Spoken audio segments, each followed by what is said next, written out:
Hello everyone, welcome to my channel.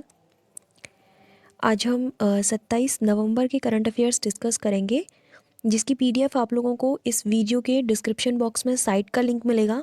वहाँ से आप लोग इसकी पीडीएफ डाउनलोड कर सकते हो, ठीक है। और बाकी के करंट अफेयर्स भी प्लेलिस्ट में डले हुए हैं, आप लोग प्लेलिस्ट जाके चेक कर सकते हो। सारे ही मंथली जो है कंपाइलेशंस भी डले हुए हैं, ठीक है। चलिए स्टार्ट करते हैं। फर्स्ट टॉपिक है हमारा, हाल ही में कहाँ एक विलवणीकरण संयंत्र स्थापित करने की घोषणा की गई है, ठीक है। तो इसको मुंबई में स्थापित किया गया है, ठीक है। मतलब मुंबई में स्थापित करने की घोषणा की गई है, ओके। ऐसा जो है, मतलब ये संयंत्र स्थापित करने वाला जो महाराष्ट्र है, ये चौथा राज्य बन जाएगा, ठीक है। ये संयंत्र स्थापित करने वाला महाराष्ट्र चौथा राज्य बनेगा। विलवणीकरण संयंत्र खारे पानी को पीने योग्य बनाने में मतलब जो है परिवर्तित करता है, ठीक है। पीने योग्य बनाने के लिए पानी को लवण मुक्त करने की प्रक्रिया विलवणीकरण कहलाती है, ठीक है। जो विभिन्न मानव उपयोगों की गुणवत्ता यानी कि लवणता की आवश्यकताओं को पूरा करने वाले पानी का उत्पादन करता है। इस प्रक्रिया में सबसे अधिक उपयोग जो है आपका रिवर्स ऑस्मोसिस, जिसको आप आरओ भी कह सकते हो शॉर्ट में, तकनीक का जो है उपयोग किया जाता है, ठीक है, इसके लिए। बाकी जो है आरओ में आप लोगों को जैसे पता ही होगा कि ये एक ऐसी तकनीक होती है जिसमें पानी से आयनों और जो भी उसमें अणु होते हैं या फिर बड़े बड़े जो कण होते हैं उनको हटाने के लिए ये जो प्रोसेस है यूज़ किया जाता है, ठीक है, रिवर्स ऑस्मोसिस वाला, ओके। और ये जो, हाँ, मैंने भी आपको बताया था कि चौथा राज्य बन गया है। सबसे पहले ये जो प्रक्रिया ये जो संयंत्र स्थापित किया था वो सबसे पहले भारत में तमिलनाडु में स्थापित किया गया था, ओके। सबसे पहले तमिलनाडु में इसको स्थापित किया गया था। और ये जो संयंत्र स्थापित किया जाएगा ये प्रतिदिन 200 मिलियन लीटर पानी को संसाधित करेगा, ठीक है, ये इसकी क्षमता होगी। और दूसरी चीज़, जैसे कि गर्मियों के टाइम पे पानी की जो कमी होती है मई जून के आसपास, उसको भी ये पूरा करेगा, यानी कि पानी की कमी को दूर करने में हेल्प करेगा ये संयंत्र, ठीक है।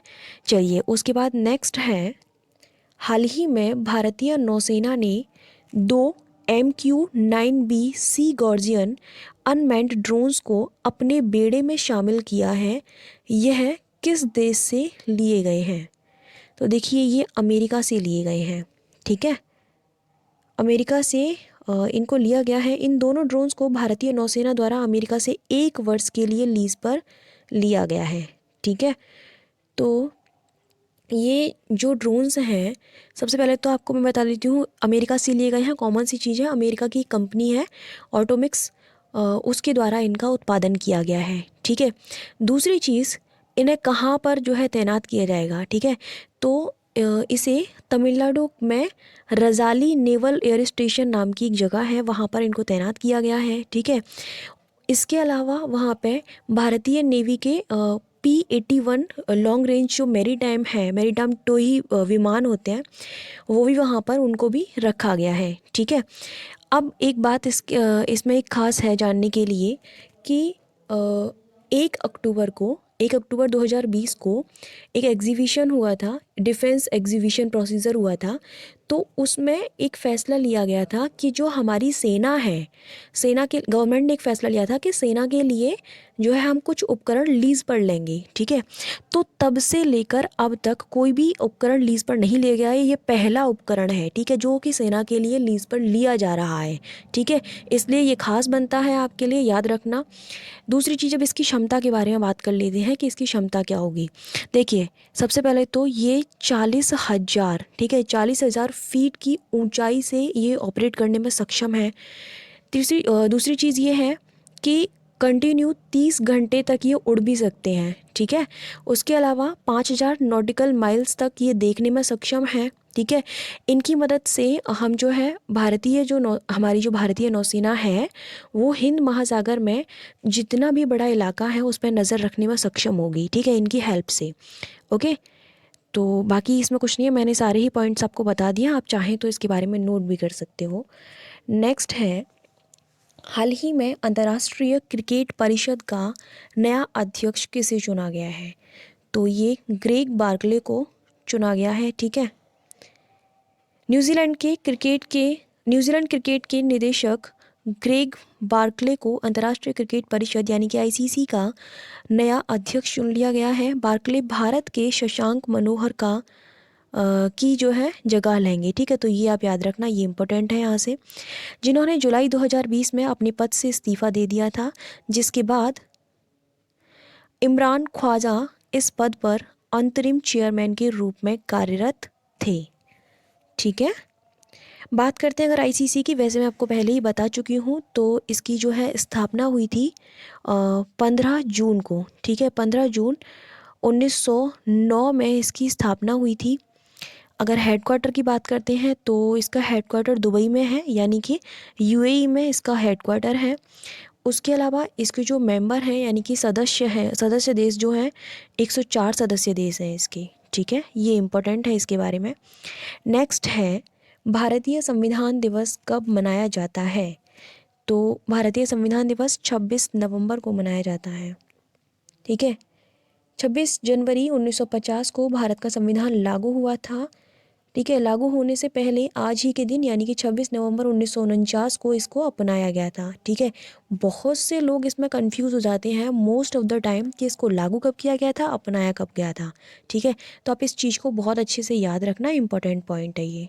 ठीक है, सरकार ने 19 नवंबर 2015 को राजपत्र अधिसूचना के माध्यम से 26 नवंबर को संविधान दिवस जो है मतलब मनाने के रूप में इसको घोषित किया था। ठीक है, उस दिन क्या था, 19 नवंबर 2015 को डॉक्टर बी.आर. अम्बेडकर की 125वीं जयंती के अवसर पर किया था। ये भी खास है, पॉइंट इम्पोर्टेंट है, याद रखना यहाँ से आप लोग। यानी कि वर्ष 2015 से इस दिवस को मनाना शुरू किया गया था। ठीक है, पहले इस दिन को कानून दिवस के रूप में मनाया जाता था। ये कुछ खास इम्पोर्टेंट नहीं है, लेकिन ये वाले पॉइंट आप लोग यहाँ से याद रखना। ठीक है, और तो इसमें कुछ खास नहीं है। अगर बात संविधान की करते हैं तो बहुत ही ज़्यादा ये तो बड़ी चीज़ है, तो इसको तो मैं यहाँ पे आपको नहीं समझाऊंगी। चलिए, उसके बाद नेक्स्ट है, आप लोग अपना एम लक्ष्मीकांत में या कि जो भी सोर्स आप यूज़ करते हो पॉलिटिकल के लिए, वहाँ से आप लोग इसको पढ़ सकते हो। होपफुली सबने पढ़ ही रखा होगा। नेक्स्ट है, राष्ट्रीय दुग्ध दिवस कब मनाया जाता है? तो ये 26 नवंबर को ही मनाया जाता है। ठीक है, राष्ट्रीय दुग्ध दिवस। भारत में श्वेत क्रांति के जनक, बहुत इंपॉर्टेंट है ये पॉइंट, वर्गीस कुरियन के जन्मदिन को दुग्ध दिवस के राष्ट्रीय दुग्ध दिवस के रूप में घोषित किया गया था। ठीक है, मतलब मनाया जाता है उसको। वर्ष 2014 में 26 नवंबर के दिन भारतीय डेयरी एसोसिएशन ने पहली बार इस दिवस को मनाने की पहल की थी। कब की थी? 2014 से इसको मनाया जा रहा है। ठीक है, अगर हम देखिए, आप ध्यान से पढ़ा करिए क्वेश्चन को, ये राष्ट्रीय दुग्ध दिवस की बात हो रही है। ठीक है, बात करते हैं अगर विश्व दुग्ध दिवस की, तो वो 1 जून को मनाया जाता है, इसलिए कन्फ्यूज़न मत रखना कोई भी माइंड में। ओके, वर्ष 1970 में दुग्ध उत्पादन में वृद्धि तथा ग्रामीण क्षेत्र की आय बढ़ाने को दृष्टिगत रखते हुए ऑपरेशन फ्लड की शुरुआत की गई थी 1970 में। ठीक है, दुग्ध उत्पादन में उत्तर प्रदेश देश का अग्रणी राज्य है, ये इम्पोर्टेंट है, जबकि गुजरात स्थित अमूल देश की सबसे बड़ी दुग्ध सहकारी संस्था है। तो ये जो है ना, ये दुग्ध उत्पादन में यूपी का फर्स्ट रैंक है, ये आप याद रखना। ठीक है, चलिए उसके बाद नेक्स्ट है, हाल ही में लेजेंडरी फुटबॉलर डिएगो माराडोना का निधन हुआ है। ये किस देश से संबंधित हैं? तो ये आपके अर्जेंटीना से संबंधित थे। ठीक है, महानतम फुटबॉल खिलाड़ियों में शुमार डिएगो माराडोना का निधन हो गया है। वह अर्जेंटीना से संबंधित थे। जब अर्जेंटीना ने 1986 फुटबॉल विश्व कप जीता था, 1986 का, उस समय डिएगो टीम के कैप्टन थे।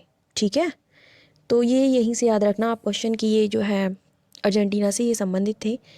नेक्स्ट है आपका, उत्तर प्रदेश सरकार द्वारा हेरिटेज कॉरिडोर का निर्माण निम्न में से किसके मध्य किया जाएगा? इम्पोर्टेंट क्वेश्चन है। दिल्ली से आगरा के मध्य इसका जो है निर्माण किया जाएगा। ठीक है, दिल्ली से आगरा तक उत्तर प्रदेश सरकार द्वारा हेरिटेज कॉरिडोर जो है विकसित किया जाएगा। हेरिटेज कॉरिडोर को दिल्ली से शुरू कर गौतम बुद्ध नगर, मथुरा, वृंदावन और आगरा तक बनाया जाएगा। ये आप याद रखना ये नाम। ठीक है, इस तरीके से पूछ लिया जाता है कहाँ से नहीं गुजरेगा, इस तरीके से। ठीक है, यमुना एक्सप्रेसवे पर हेरिटेज कॉरिडोर पीपीपी मॉडल यानी कि पब्लिक प्राइवेट पार्टनरशिप के तहत विकसित किया जाएगा। यमुना एक्सप्रेसवे पर हेरिटेज कॉरिडोर विकसित होने से आगरा के टूरिज्म में इजाफा होगा।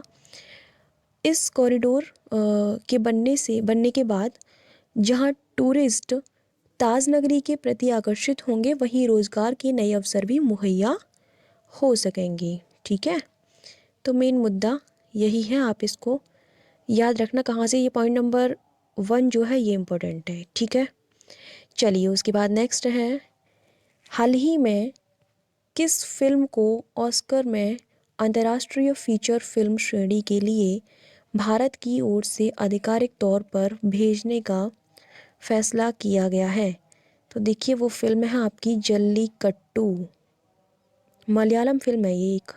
ठीक है, फिल्म फेडरेशन ऑफ इंडिया ने लिजो जोस पेल्लिसेरी द्वारा निर्देशित, देखिए नाम याद रखना किसके द्वारा ये निर्देशित की गई है ये। ठीक है, निर्देशित फिल्म मलयालम फिल्म है।